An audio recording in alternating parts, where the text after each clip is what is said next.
Thank you, Mr. Chairman. So, gentlemen, a little bit ago, Mr. Rosiak said he didn't want to speculate, but that's kind of what I actually want you to do and give me your best guess as professional. I mean, you think about this story. You got one family, Mr. Awan and 4 of his relatives and a friend. They work for dozens and dozens of Democrats over a 10-year time frame. Most of them don't have any real IT experience. They work this 10 years. They don't really do that much work. There's a bunch of ghost employees. They had access to congressional servers with authorization to move things around. They did all that. They had the password to Debbie Wasserman Schultz. All this is going on. Then an investigation starts. Capitol Hill police say on February 2nd that they bar him from any more access. Then the wife flees a month later, takes some money, flees back to Pakistan. In the FBI's investigation, they find smashed hard drives. They find this big transfer of money, like $280-some thousand, if I remember the story you wrote, Mr. Rosiak. A bunch of money that's been transferred, and that ultimately is what they arrest Mr. Awan for on July 25th. They say it's bank fraud. And also part of this whole deal is they got this murky, kind of shady financial picture in their background, bankruptcy filings. They get a loan from this guy, if I remember this right, this Dr.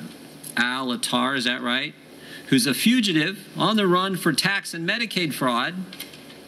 And this doctor had been caught hanging around with known Hezbollah, right? That's correct. Okay. And now we're supposed to believe this is just theft? Is that what's going on? I mean, so look, you're a good reporter. You got to, for some reason, you decided I'm going to investigate this. When you saw, I think you said you saw a story in Politico, and you said I'm going to investigate further. What's your gut instinct tell you? Is this maybe it is just theft, as Mr. Fenton said, but maybe it's something more.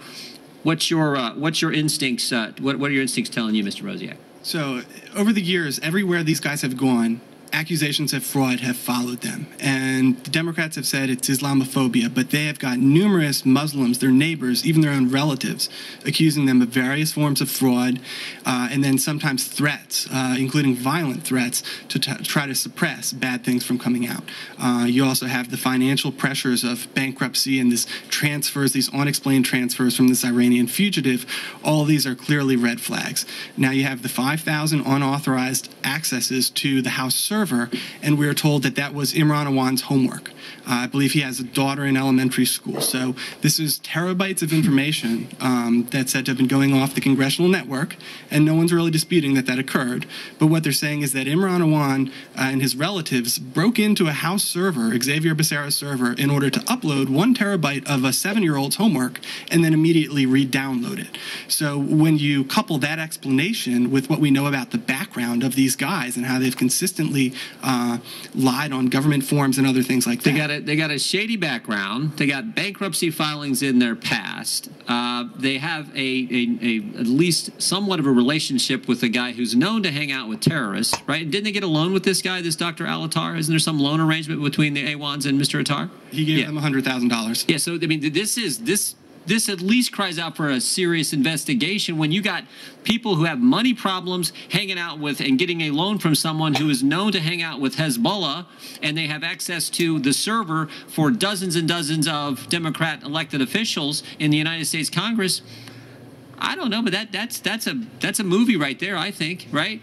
That's a movie still, and yet we're having 6 guys show up to talk with 3 guys who've been following this story, and that's all the House is, to Mr. Fenton's point. Where in the heck is the House investigation?